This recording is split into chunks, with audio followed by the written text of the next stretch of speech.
Om Namo Bhagavate Vasudevaya. Om Namo Bhagavate Vasudevaya. Om Namo Bhagavate Vasudevaya. Reading from the Bhagavad Gita, chapter 2, contents of the Gita summarized, text number 42 onwards. So we're reading text 42 and 43 together. Yamimam pushpitam vacham प्रवदन्ति अविपश्चितः वेदवादरतः पार्थ नान्यदस्तीति वादिनः कामात्मानः स्वर्गपरा जन्मकर्मफलप्रदां क्रियाविशेषबहुलां भोगैश्वर्यगतिं प्रति. Men of small knowledge are very much attached to the flowery words of the Vedas, which recommend various fruitive activities for elevation to heavenly planets, result in good birth, power, and so forth. Being desirous of sense gratification and opulent life, they say that there is nothing more than this. In the previous verse, Krishna has spoken about how when people's intelligence is many-branched, they cannot be focused. He is asking Arjuna, and through Arjuna asking all of us to not get affected or attracted, allured by the flowery words of the Vedas. What does it mean? Vedas mean knowledge.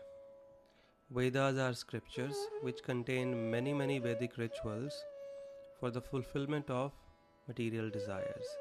Someone wants good husband, wife, good health, wealth, elevation to heavenly planets, whatever you want, the Vedas have a specific ritual for that. Therefore, Vedas are sometimes also known as desire trees. And most of the population finds therefore the words of the Vedas very attractive. That's why the word flower has been used. Because flowers are very attractive and we get attracted easily. Krishna says, don't get attracted by these flowery words of the Vedas. This can fulfill my desire, so we run towards the Vedic rituals. And such people, because mostly people who are running after this, they are only desirous of personal sense gratification. They have no higher goal in life. And we have already discussed, when there is no higher spiritual goal in life, dharmena hina Pashubhi samana. A human being is considered on an equal level with the animals because they also have only one goal in life: eat, sleep, mate, and defend. And if humans also have the same goals only, even though they might be engaging in some sort of religious activity, but the ultimate goal remains this only, then it is no better than animalistic life. So Krishna says, don't run after all this. Have a higher goal. Otherwise, text 44, Bhogeshwarya prasaktanam taya pritachetasam vyavasayatmika buddhi samadhauna vidhiyate. And in the minds of those who are too attached to sense enjoyment and material opulence, and who are bewildered by such things, the resolute determination for devotional service to the Supreme Lord does not take place.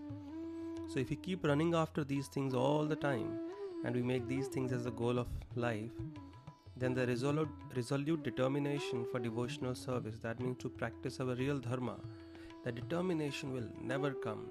And you'll see people who are too materially engrossed, they are the last people to get attracted to a genuine spiritual path.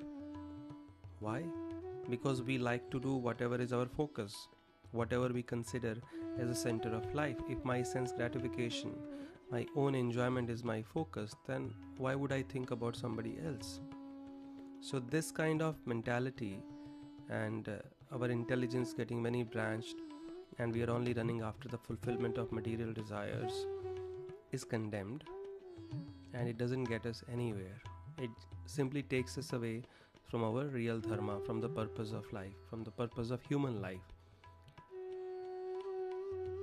Something that is easily available to the animals, why should humans keep working hard for that. The amount of happiness and distress that is destined for us will automatically come whether we work hard for it or no. For example, we do not pray for distress, we do not work hard for challenges in life. Still they come uninvited. Similarly, the amount of happiness that is destined for us will also come on its own. We have seen wealthy people but still most unhappy, and not so well-to-do people but extremely satisfied in life. So happiness does not depend on how much we work hard or how much we have. It's totally separate. It's a different category altogether. Why is Krishna telling us not to get involved with the Vedic rituals of the Vedas? Text 45. Traigunya Vishaya Veda Nistraigunya Bhavarjuna Nirdvandvo Nitya Sattvastho Niryoga Kshema Atmavan. Because the Vedas deal mainly with the subject of the three modes of material nature. O Arjuna, become transcendental to these three modes. Be free from all dualities and from all anxieties for gain and safety, and be established in the self. Because the Vedas are only dealing with the three gunas. And what are the three gunas? Let us just explain this, because this concept of three gunas is extremely important, and it is spoken from the beginning till the last chapter. So we need to clearly understand this. What is this concept of three gunas? Mode of goodness, mode of passion, mode of ignorance. Sattva-guna, Rajoguna and Tamoguna. Let us understand it with an example. Suppose we go to the United Kingdom, UK, and anything that we do, beginning from landing till we return, whatever we do, wherever we go, whatever we purchase, whatever type of entertainment we have, we should know that everything is being supervised by a particular department of the government. Similarly, we as spirit souls belong to the spiritual realm. But when we desire to live a life independent of God, we are sent into this material world. But this material world has its own departments or departmental heads, you can say. They are the three gunas: goodness, passion and ignorance. So everything in this material world, our bodies, intelligence, actions, food we like, the music we like, the places, everything falls under one of these three gunas. So this whole material world is controlled by the three gunas, and these three gunas are material. So Krishna is saying, don't get attracted by the flowery words of the Vedas, because they mainly deal with the three modes of material nature. So even if you attain perfection in these Vedic rituals to get your desires fulfilled, you will still stay within the material world only. You will not get liberated. It will not put an end to your bondage, frustration and suffering. So why work so hard for something which is so temporary and where success is not guaranteed? Now, next question is, we are not stones. We are human beings. We have emotions and we certainly have desires. So should we not put any effort to fulfill our desire? Should we just simply become desireless and be lying in one corner like a zombie and doing nothing? No, that's not the point here. The point is, Krishna is going to show us a better way to get our desires fulfilled, something which will not entangle us. Srimad Bhagavatam says, Akamaha sarva kamo va moksha kama udaradi tivrena bhakti yogena yajeta purusham param. Whether you have material desires or spiritual desires, or you are desirous of liberation, the only person worth approaching is God. Directly approach Krishna. Directly approach the Supreme Lord. And with that in mind, Krishna speaks the 46th verse. Yavanartha udappane sarvatah samplutodake tavan sarveshu vedeshu brahmanasya vijanatah.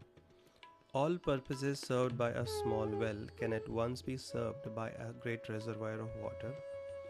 Similarly, all the purposes of the Vedas can be served to one who knows the purpose behind them. Again, the Vedas. So, when we deal with the Vedic science, we must understand the goal of Vedic science. In the 15th chapter, Krishna says, Vedescha sarver ahame vedyo. I am the goal of the Vedas. By all the Vedas I am to be known. I am the compiler of the Vedanta. So, what does he mean by all purposes served by a small well can at once be served by a great reservoir of water? Now, we all have desires and we work hard to fulfill our desires. We have limitations, therefore we need to seek help of higher powers. That's where Vedic rituals come into picture. We do this yagya, that yagya properly. Of course, in Kali Yuga, nobody is doing that and nobody is qualified to do those to attain perfection in those rituals. But still we are talking because Krishna is talking about the concept here. So many yagyas you have to perform. For good health, worship a particular devata. For wealth, perform a particular ritual. Elevation to heavenly planets, another ritual, like that. So for each desire, one particular ritual, or there could be many. And the results are temporary and minimal, because they have their limitations, the demigods, the devatas. So it's like having a small well. Krishna is saying, what if you have a big reservoir of water? It can fulfill the purpose of many small wells. So what is it trying to indicate? That instead of doing these rituals separately, do this, do that, just come to me, the big reservoir of water. You don't have to perform 10 things. Just in one go, you can get all what you want. So he's trying to indicate that don't work so hard. It is very simple. Just approach me. Because even if the devatas sanction our desires, they have to ultimately be signed by Krishna. Sarva Karana Karanam. In the Brahma Samhita, Brahma defines Krishna as Sarva Karana Karanam. He is the cause of all causes. So what is Krishna trying to do here is he's trying to save us from unnecessary hard work. Instead of going to 10 different places, what if you get everything that you want in one place? That is God. That is our Sanatan Dharma. That is why we need to connect with God. It will save us so much of our valuable time and energy, because He is capable of accomplishing anything for us. Therefore, it's important to connect with Him, because life is not just simply our effort. It is grace also. Like Socrates said, work as if everything depends on you, and pray as if everything depends on God. Work hard, do your best. At the same time, remember, your best will not be enough. You will need grace. And therefore, we need to connect with the Lord, seek His help. Krishna continues, Karmanyevadikaraste ma phaleshu kadachana ma karma phala heturbhur ma te sangostva karmani. You have a right to perform your duty, but you are not entitled to the fruits of action. Never consider yourself the cause of the results of your activities, and never be attached to not doing your duty. Sometimes people misunderstand this verse, that Krishna is asking us to be detached completely. Kuch mat karo, don't do anything. No, He's not saying don't perform your duty. He's not even saying don't expect results. He's not even saying do not work for results. What He's saying is, you have the right to perform your prescribed duty, but do not get affected by the results. Aspire for results, but then whatever comes, accept it with detachment wholeheartedly. Because the only thing within our control is our effort. For example, the only thing within my control is to study really hard. And after doing that, whatever result comes, I have to accept it wholeheartedly, because I did whatever best I could. Similarly, we are respectful to others, but others do not behave the way we want. They don't reciprocate properly. But if we remain attached to the fruit, He should also reciprocate the way I want. It is a sure shot recipe for disaster. So to save from unnecessary anxiety, to save us, to help us, Krishna is mentioning this principle of reasonable amount of detachment from the result. Detachment not from doing the duty, but not even from desiring a result, but whatever result comes, accept it without getting affected. Detachment from that. Try your best for the best, and then after that, whatever result comes, be happy. Understanding also that result is not simply dependent on our effort. There are many other factors responsible, including our destiny. So if we remain attached to the result, destiny may have something else for us in store, so we will get unnecessarily miserable. So therefore, to save us from that unnecessary anxiety, Krishna is saying, whatever result comes after performing your prescribed duty properly, accept it and move on. Don't just remain stuck wherever you are. And again, continuing on the same theme, encouraging him and through him to us. He's encouraging us, telling us, Yogastha kuru karmani sangam tyaktva dhananjaya siddhi asiddhyo samo bhutva samatvam yoga uchyate. And what happens when you perform your duty equiposed, not getting affected by the positive and the negative? This is called yoga. You are in union with the divine then. It's easy for you to focus on something higher. Perform your duty equiposed, O Arjuna, abandoning all attachment to success or failure. Such equanimity is called yoga. The Lord expects us to follow this. This is called yoga. This is the Lord's will. Remaining equiposed in all kinds of situations, because then only we can focus on something higher. If we get stuck in happiness, distress, pleasure, pain, praise, criticism, profit, loss, then where do we have time and energy to move ahead in life? So we have to understand the bigger picture. Success in our endeavor depends on many other factors apart from our hard work, and we only have control over our effort, not the result. We try our best, then whatever comes we accept it, remaining equiposed, maintaining equanimity, and we continue doing our best. That way we will be able to stay happy. And this detachment automatically comes when we engage in our Sanatan Dharma, in our devotional service to the Lord. Vasudeve Bhagavati Bhakti Yoga Prayojita Janayati Asu Vairagyam Jnanam Chayat Ahetukam. When someone engages in the devotional service of Lord Vasudeva, two things happen. He gains causeless knowledge and also detachment. Detachment should not be equated with insensitiveness. Detachment means to let go of things which are not good for us in the long run. So that kind of ability also comes when we engage in our duty towards God, in our Sanatan Dharma devotional service, when we revive our connection with God. All these qualities will automatically develop in us. We simply have to focus on increasing our love, increasing our devotion to the Lord. And in that, two activities are the supreme: hearing about Him from the scriptures like Gītā and Bhagavatam, and chanting His names, Hare Krishna, Krishna Krishna, Hare Hare, Hare Ram, Ram Ram, Hare Hare. Now Krishna has been explaining the benefits of our Sanatan Dharma, duty towards Him. He is continuing, what else do we achieve? Durena hi avaram karma buddhi yoga dhananjaya buddhau sharanam anvichya kripanaha phalahetava. O Dhananjaya, keep all abominable activities far distant by devotional service, and in that consciousness surrender unto the Lord. Those who want to enjoy the fruits of their work are misers. Next verse 50. Buddhi yukto jahatiha ubhe sukrita dushkrite tasmad yogaya yujyasva yogaha karmasu kaushalam.